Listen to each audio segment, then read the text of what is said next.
સતકેવલ વિદ્યા મંદિર સારસા.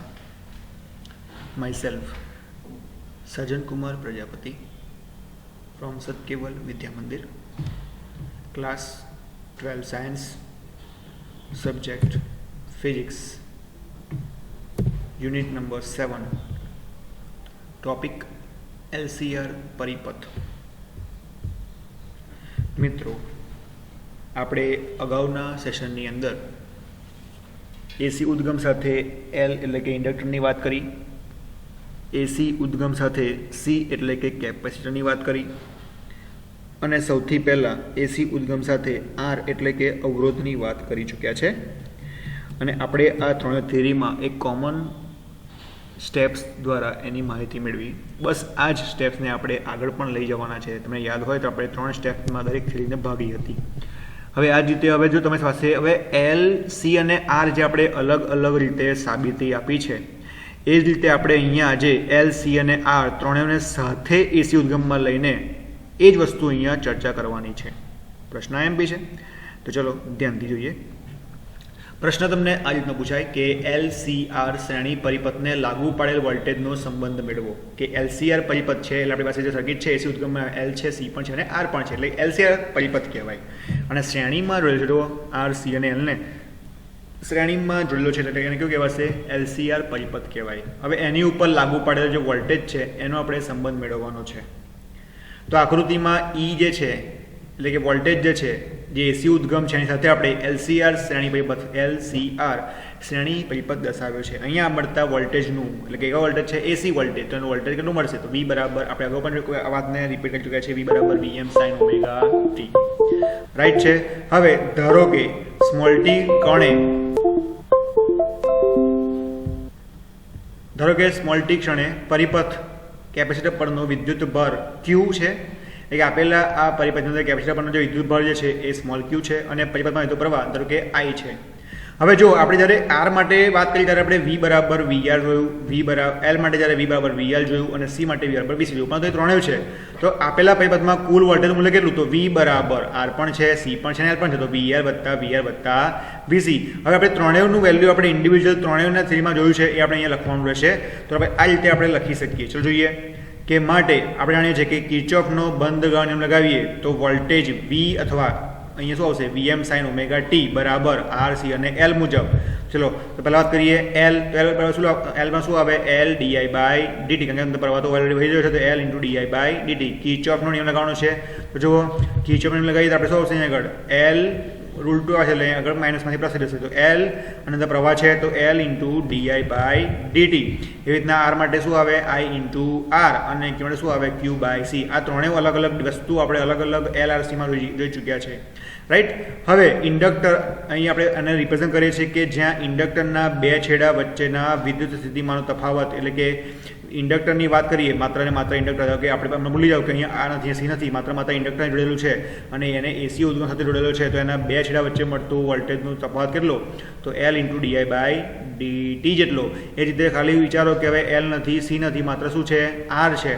તો અવરોધના બે છેડા વચ્ચેનો આપેલા પરિપથ માટેનો તફાવત કેટલો? તો I into R છે. હવે વિચારો કે R નથી અને L નથી, માત્ર C છે પરિપથની અંદર અને આપણે એને એસી ઉદ્ગમ સાથે જોડીએ છીએ, તો આપેલા આ C પરિપથ માટે કેપેસિટરના બે છેડા વચ્ચેનો વિદ્યુત સ્થિતિમાનનો તફાવત કેટલો? તો V બરાબર Q by C જે અમે લખીએ છીએ. Got it? એટલે પ્રશ્ન આપણો આ રીતે છે કે LCR પરિપથને લાગુ પાડેલ વોલ્ટેજનો સંબંધ મેળવવાનો છે, જે આપણને મળે છે V બરાબર V વત્તા VC, જ્યાં VL બરાબર શું આવશે? તો L di by dt, જ્યાં VR બરાબર શું આવશે? I into R અને જ્યાં VC બરાબર શું આવશે? Q by C જોવા મળે છે. હવે મિત્રો તમને યાદ હોય તો આપણે આને એક ત્રણ સેશનમાં વાત કરી હતી. આ ફર્સ્ટ સેશન એ પૂરો થાય છે. હવે આપણે આગળ જાણીએ છીએ કે સેકન્ડ સેશનમાં શું કરવાનું? તો ફેઝરનો ડાયાગ્રામ દોરવાનો છે અને એના પરથી આપણે ચર્ચા કરવાની છે. રાઈટ? યાદ છે ને? તો હવે સેકન્ડ સ્ટેપમાં જઈએ આપણી થિયરીના, કે હવે ફેઝર ડાયાગ્રામ દ્વારાનો ઉકેલ આપવા જઈએ. હવે ફેઝર ડાયાગ્રામ દ્વારા કોનો ઉકેલ આપવાનો છે? LCR પરિપથ. જો અહીંયા અલગ અલગ એક છે, એક જ થિયરી આખી લાંબી, આપણે એને અલગ અલગ ભાગમાં વહેંચેલી છે. એટલે પ્રશ્ન એ રીતે પણ પૂછી શકે ડાયરેક્ટ કે LCR શ્રેણી એસી પરિપથ હોય તો એના માટે તાક્ષણિક પ્રવાહ શોધો અને વોલ્ટેજ શું છે એના વચ્ચેનો કડા સંબંધ શોધવાનો છે, અને આની માટે આપણે ફેઝર ડાયાગ્રામની મદદ લેવાની છે. એકચ્યુઅલી આ બે રીતે થાય, આપણે એમાંની એક રીતે આપણે અહીંયા કેન્સલ કરીએ છીએ આપણા સિલેબસ પ્રમાણે. માટે આપણે વાત કરીશું ઓનલી માત્ર ફેઝર ડાયાગ્રામ દ્વારા. રાઈટ? એટલે કે ફેઝરની મદદથી આપણે V અને I નો સંબંધ મેળવવાનો છે. આવું આપણે અગાઉ અલગ અલગ કન્ડિશન માટે એલ માટે આર માટે સી માટે પણ જોઈ ચૂકેલા છે. બટ રાઈટ, તો ચલો પ્રશ્ન મુજબ આપણે સોલ્યુશન આપીએ કે હવે આપેલા આ એલસીઆર પરિપથ જે છે એને ફેઝર ડાયાગ્રામ દ્વારા ઉકેલ આપવો છે. તેના માટે મારે ફરીથી સર્કિટ દોરવી પડે. તો આપણે આગળ જે સર્કિટ ડ્રો કરી હતી એ સર્કિટનું ફરીથી આગળ રિપીટેશન કરીશું. તો જો જોઈ શકો છો કે વોલ્ટેજ આર એલ અને સી, આ એલનો સિમ્બોલ, આ એલ ઇન્ડક્ટર બતાવે છે, આ સી એટલે કેપેસિટર છે અને આર અવરોધ છે, જેને આપણને અલગ અલગ એના સંજ્ઞાઓ પણ બતાવેલી છે. આ તમને યાદ રહેવી જોઈએ, સંજ્ઞા તમને આવડવી જોઈએ. હવે ચલો વર્ણન કરીએ કે આપેલો પરિપથ જે છે એલસીઆર શ્રેણી પરિપથ છે, બરાબર છે, જાણીએ છીએ, અને દરેકની અંદર આપણે સમાન રીતે વિદ્યુત પ્રવાહ વહી રહ્યો છે. રાઈટ, હવે ધારો કે આ સમાન પ્રવાહ કેટલો છે? તો સમાન પ્રવાહ છે I બરાબર Im sin of omega t વત્તા phi. હવે અહીંયા આપણને phi કેટલો છે આપણને ખબર છે નહીં. આપણે આગળ પણ અલગ અલગ phi મળતો આપણને phi ખબર છે નહીં, કારણ કે L R C ત્રણે કેવા છે? સરખા સાથે છે.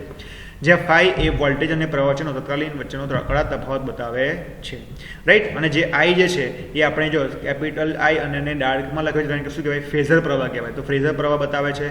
હવે આપણે જાણીએ છીએ કે VL, VC અને VR બરાબર, એ અને V એ અનુક્રમે એટલે કે આ ઇન્ડક્ટર માટે, આ કેપેસિટર માટે, આ અવરોધ માટે અને આ એસી ઉદ્ગમના વોલ્ટેજના ફેઝરો છે. કેમ આપણે અલગથી કેમ લખ્યા? કે આપણે અહીંયા ફેઝરની રીતનો ઉપયોગ કરી રહ્યા છે, અને ફેઝરની રીતનો ઉપયોગ કરતા હોવાને કારણે આ બધાને આપણે ઘટકમાં લખીને ફેઝરમાં સમજાવવાના હોવાથી આપણે એટલે ફરી લખીએ છીએ. બરાબર છે.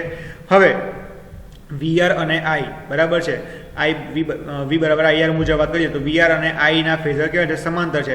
હવે આપણે આગળ C માટે અને L માટે તો આપણે શોધી ચૂક્યા છે. R માં આપણે જોયું હતું કે આપણને બંનેમાં આપણને I અને V કેવા મળતા હતા? સમાન મળતા હતા. જ્યારે આપણે R ની થિયરી ભણ્યા હતા ઉદ્ગમ એસી ઉદ્ગમ માટે, તેમાં આપણને આ પહેલી લાઈન છે આપણે તમને હું જે રાઉન્ડ કરી રહ્યો છું એ તમને જોવા મળી હતી. શું જોવા મળી હતી? કે R અને V અને I બંને કેવા મળતા હતા? સમાન મળતા હતા. એટલે કે આપણને ત્યાં કોઈ કડા તફાવત જોવા મળતો હતો નહીં. જ્યારે પછી આપણે સેકન્ડ થઈ આપણે ઇન્ડક્ટરની. જ્યારે આપણે ઇન્ડક્ટરની વાત કરી અને ઇન્ડક્ટરની વાત કરતાં જ્યારે આપણે ફેઝર ડાયાગ્રામ સમજાયો ત્યારે આપણને એમાં એવું માહિતી મળી કે V એટલે કે વોલ્ટેજ I અને પ્રવાહ એ બંનેની વાતની સાથે સરખામણી કરવામાં આવી તો આપણે એવું જોયું કે Vનો ફેઝર જે છે એ Iના ફેઝર કરતાં π/2 જેટલો આગળ છે. એ તો ઉલટું લખ્યું. આપણે ત્યાં એવું બોલ્યા હતા કે વિદ્યુત પ્રવાહ I જે છે એટલે ફેઝર જે I છે એ ફેઝર V વોલ્ટેજ એટલે કે વોલ્ટેજ કરતાં π/2 જેટલો પાછળ જોવા મળે છે. રાઈટ, અથવા આપણે આવું પણ બોલી શકીએ કે V એ I કરતાં આગળ છે π/2 જેટલો. અને જ્યારે કેપેસિટરની વાત કરી ત્યારે આપણને આ લાઈન જોવા મળી હતી કે વિદ્યુત પ્રવાહ I જે છે એ VC કરતાં કેટલો છે? તો π/2 જેટલો આગળ જોવા મળે છે, અથવા તો V એ I કરતાં π/2 જેટલો પાછળ જોવા મળે છે. આમ આ ત્રણેય કન્ડિશનમાં આપણને અલગ અલગ કડા અલગ અલગ આપણને કડા તફાવત જોવા મળ્યો હતો. રાઈટ, પણ અહીં તો ત્રણ ભેગા છે. તો શું કરીશું? અને આપણે જ્યારે ત્રણે અલગ રીતે ભણ્યા ત્યારે પહેલી વખત જ્યારે આપણે આર માટે જ્યારે ડાયાગ્રામ આવો દોર્યો હતો ત્યારે આપણે બતાવ્યું હતું કે અહીંયા આપણને V અને અહીંયા આપણને I એટલે કે અહીંયા આપણને R જોવા મળે છે. જ્યારે Lની વાત કરી તો આપણને આ ડાયાગ્રામ અંદર L આપણને કેમ મળ્યો હતો? નેગેટિવમાં π/2 પાછળ, એટલે આપણે એને અહીંયા રિપ્રેઝન્ટ કર્યો હતો, અને C આગળ હતો એટલે આપણે અહીંયા આ જગ્યાએ રિપ્રેઝન્ટ કર્યો હતો. એટલે આ લાઈન પર શું આવશે? અહીં નીચે L અને ઉપર L આવે છે. એટલે કે અહીંયા L અને C નું કોમ્બિનેશન છે આ અક્ષ ઉપર. ત્યારે R ક્યાં મળે છે? આપણને આ તરફ જોવા મળે છે. યાદ રાખવાનું છે. એટલે આપણે જો અહીંયા આગળ VL અને VC આ રીતે બતાવેલા છે. રાઈટ, અથવા તમે આને આમ પણ લઈ શકો છો. આ VL એટલે કે ઉપર તરફ અને VC એટલે કે નીચે તરફ આપણને એની પર્ટિક્યુલર થિયરીમાં જોવા મળ્યું હતું. અને અહીંયા ત્રણેય મિક્સ છે. એટલે આપણે બોલીશું કે VL, VC અને VR અને Iના ફેઝરોને યોગ્ય કળા સાથે દર્શાવેલા છે. એટલે કે Rની સાથે વાત કરીએ તો R તો સમાન માટે R માટે V ને સમાન મળે છે, પરંતુ L અને C માટે V ને સમાન મળતા નથી. એમાં કંઈક આપણને તફાવત જોવા મળે છે. કાં તો π/2 જેટલો આગળ, કાં તો π/2 જેટલો પાછળ જોવા મળે છે. એટલે આપણે જો આ I અને Vનો આપણે આલેખ અહીંયા બતાવેલો છે, જે આપણને કડા તફાવત લગભગ omega t + phi જેટલું જોવા મળે છે. ચલો આપણે આગળ વધારે ડિટેલ્સમાં જોઈએ કે આના ઉપરથી ફેઝરના આપણને કેટલાક કમ વિસ્તારો મળે. એમાં કંઈ નવું નથી, આપણે એકનું એક લખી રહ્યા છીએ. ચલો V બરાબર IR ની વાત કરીએ. બરાબર છે, તો VRM બરાબર IM ઇન્ટુ RM. એ રીતના VCM is equal to IM into, કારણ કે આપણે કમ વિસ્તાર ફેઝરના બધા એટલે આપણે આગળ R અવરોધ માટે છે એટલે M, આ C માટે છે એટલે C ઇન્ટુ M, અને આ L માટે એટલે આપણે L ઇન્ટુ M લખીએ છીએ આગળ, is equal to IM into XL. જો VMમાં આપણે શું મળતું હતું? I into R. અહીંયા માટે આપણે શું મળતું હતું? I into XC. જો આગળ તમે જોઈ શકો છો અહીંયા VLM બરાબર તો IM ઇન્ટુ XL. ચલો અહીંયા XL શું કહેવાય છે? Capacitive reactance. અહીંયા XL શું કહેવાય છે? Inductive reactance. ચલો ઇન્ડક્ટિવ રિએક્ટન્સ XL બરાબર શું લખતા આપણે? ઓમેગા L, અને XC બરાબર આપણે શું લખતા હતા? 1/ωc.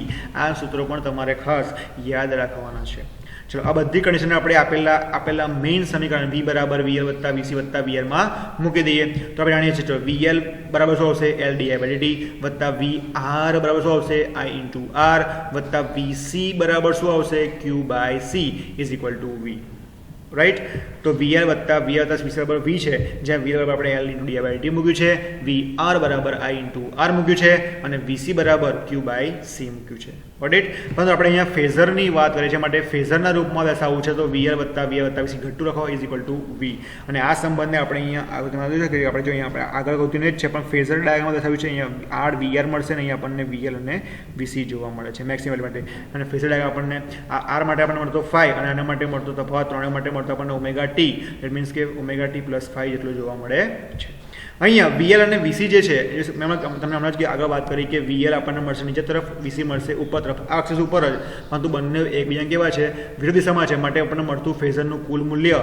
શું મળશે તો vc માઇનસ vl બરાબર vcm માઇનસ vlm મળે છે રાઈટ આ તમારે ખાસ યાદ રાખવાનું છે કે vc માઇનસ vl બંને વિરોધી છે એટલા માટે હવે આપણે આપણી આકૃતિ ઉપરથી કાટખૂણોની ત્રિકોણની બાજુની વાત કરીએ તો VB અને VC અને VR અને VC અને VL હોય તો પાયથાગોરસના પ્રમેય મુજબ જો હવે તમે જોઈ શકો છો કે આપેલા આ ફેઝર ડાયાગ્રામ ઉપરથી વાત કરીએ તો VM² ઇઝ ઇક્વલ ટુ ચલો હવે અહીંયા VM² બરાબર શું મળશે પાયથાગોરસ પ્રમાણે તો પાયથાગોરસ પ્રમાણે એક બાજુનો આખાનો વર્ગ બીજો વર્ગ બરાબર પહેલી બાજુ વત્તા બીજી બાજુનો વર્ગ એ રીતે આપણે એપ્લાય કરવા જઈએ તો જો આપણને શું મળશે અહીંયા પરિણામી ફેઝરનું મૂલ્ય VM² બરાબર VRM² કારણ કે જો એક તો આપણને મળશે આ બાજુ VRM² ઇઝ ઇક્વલ ટુ આખું છે એક બાજુ આવે અહીંયા રાઈટ અને VC માઇનસ VL આપણને ફેઝ કેટલો મળ્યો અહીં બતાવ્યો જો VCM માઇનસ VLM અહીંયા આપણને શું મળશે તો અહીંયા મળતું VM બરાબર એક બાજુ મળશે VR વત્તા આનો આખાનો વર્ગ જે શું છે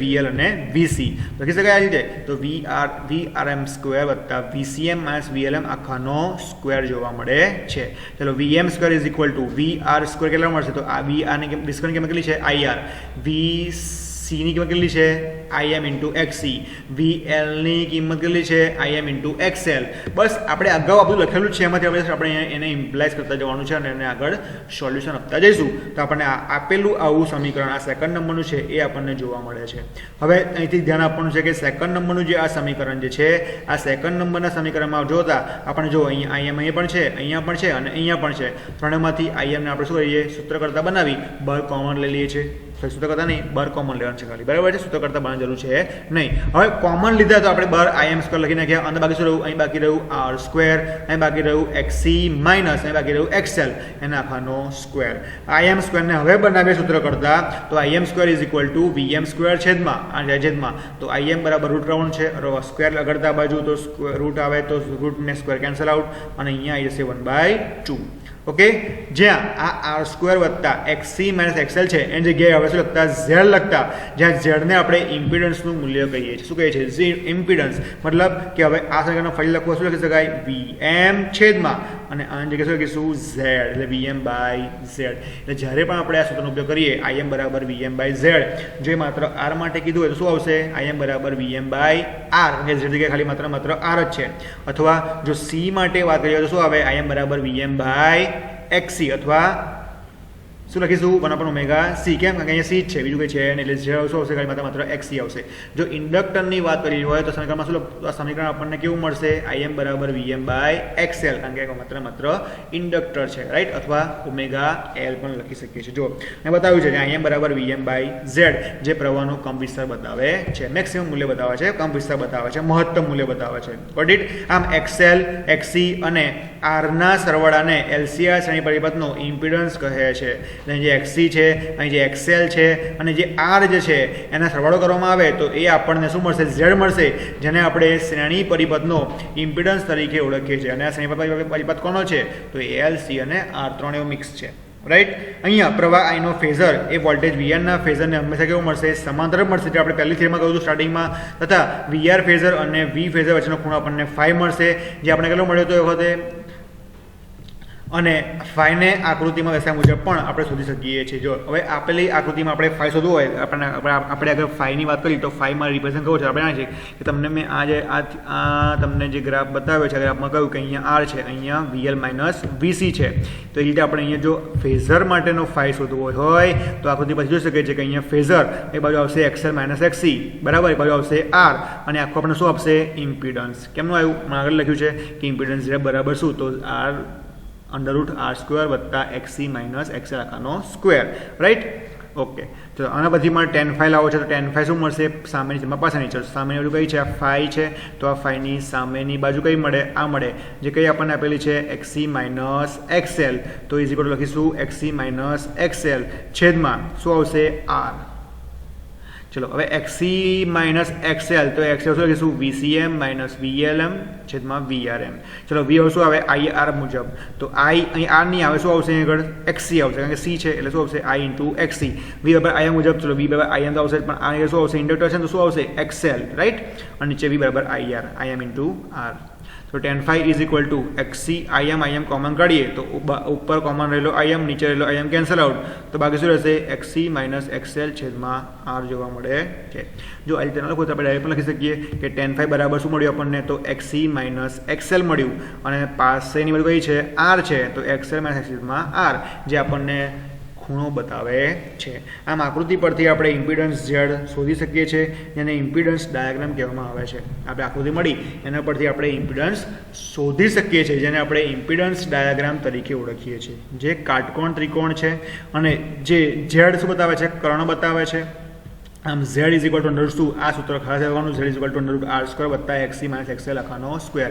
જો આ ઇમ્પિડન્સ લેવો હોય માત્ર અવરોધ માટે તો આ પદ આખું થશે 0, કારણ કે માત્ર R છે. જો ઇમ્પિડન્સ લેવો હોય માત્ર કેપેસિટર માટે તો R અને XL શું થઈ જશે.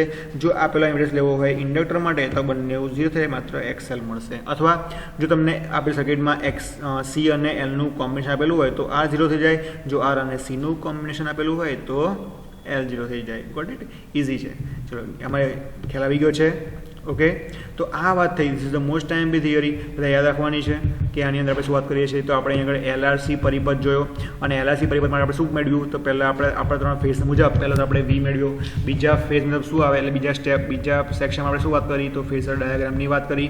અને ફેઝર ડાયાગ્રામ સુધી આપણને શું મળશે, એના પરથી આપણને ફેઝર ડાયાગ્રામથી પરથી આપણે કંઈક માહિતી મેળવીશું, જે આપણે અગાઉ પણ મેળવી ચૂક્યા છે, અને જસ્ટ રિપીટેશન કરવાનું છે. આપણને ફેઝર ડાયાગ્રામમાં દર્શાવવું પડે. હા, જ્યારે પણ તમે ફેઝર ડાયાગ્રામ દોરો અથવા દર્શાવો ત્યારે તમારે દરેક અક્ષર જે તમે યુઝ કરી રહ્યા છો, જે પર્ટિક્યુલરલી જેના માટે તમે શોધતા હોય એને તમારે કેપિટલમાં લખવાના છે અને ઘટા લખવાના છે, રાઈટ.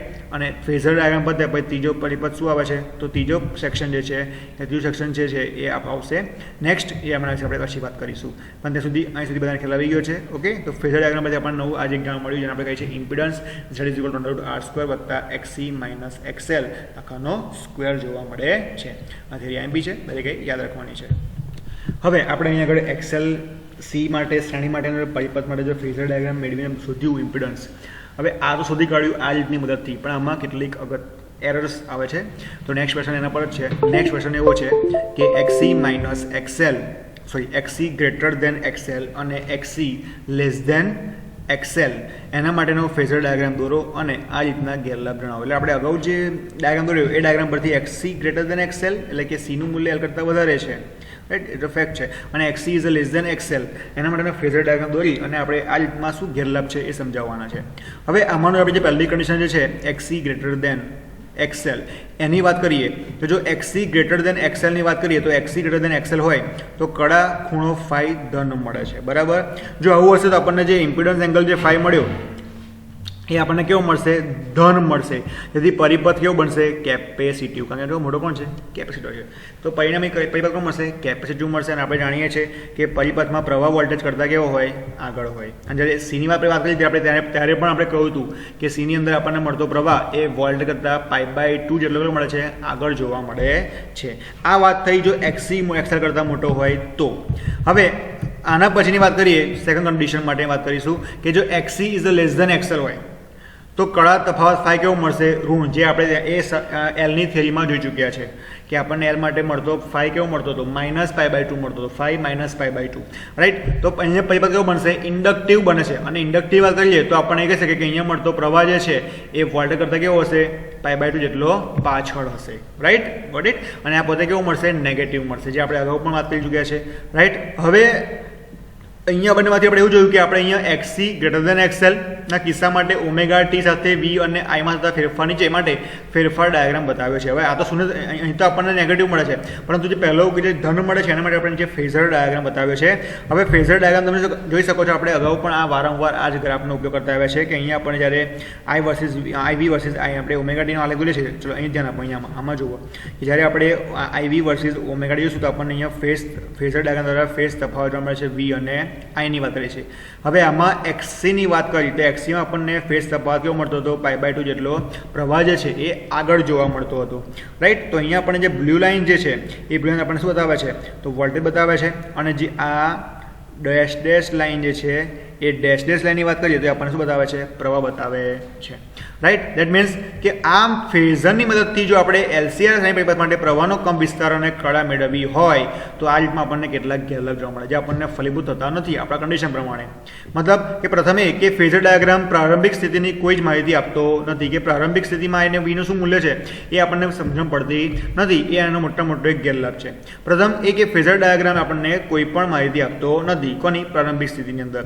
બીજું કે આપણે સમય t નું યાદચ્છિક મૂલ્ય લઈ શકીએ છીએ અને જુદા જુદા ફેઝર દોરી શકીએ છીએ અલગ અલગ t માટે, પરંતુ આ રીતે મેળવેલ ઉકેલ એ આપણને સ્થાયી અવસ્થામાં મળતો નથી, કારણ કે સમયનું બદલાવન થતું રહે છે, માટે આ વ્યાપક ઉકેલ નથી, રાઈટ. પરંતુ જે વ્યાપક ઉકેલ બીજો છે પરિસ્થિતિ રીતેનો, જેને આપણે આજના આપણા સિલેબસની અંદર આપણે લેવાનું નથી, આપણે એને પ્રમાણ પણ નથી, માત્ર ફેઝર ડાયાગ્રામ લેવાનો છે અને આપણે આને યાદ રાખવાનું છે, રાઈટ. અને આના ઉપરાંત ક્ષણિક ઉકેલ પણ છે જે V = 0 માટે લાગુ પડે છે. એટલે આનો ઉકેલ તો મળે છે, પણ ક્યારે? કે જ્યારે V નું મૂલ્ય 0 થાય ત્યારે. એને જે તો આપણને V = IR માં જ જોવા મળ્યું હતું, એટલે અથવા તો R માટે જ જોવા મળ્યું હતું. તો આ એના કેટલાક ગેરલાભ છે જે આપણે ખાસ યાદ રાખીશું. એટલે કે આપણે આમાંની બે રીતોની આપણે એક રીત આપણે જોઈ, જે બીજી તો આપણે નથી જોવાના, તો આ રીત બધાએ યાદ રાખવાની છે. એટલે આ રીત બહુ મોસ્ટ ટાઈમ બી છે, પૂછાય એવી રીત છે, દરેકે યાદ રાખવાની છે. તો આપણું આજનું સેશન આપણે અહીંયા સમાપ્ત કરીએ છીએ. નવા સેશન સાથે નવી થિયરી સાથે ફરી મળીશું. ત્યાં સુધી જય હિન્દ, જય Bharat. Thank you very much.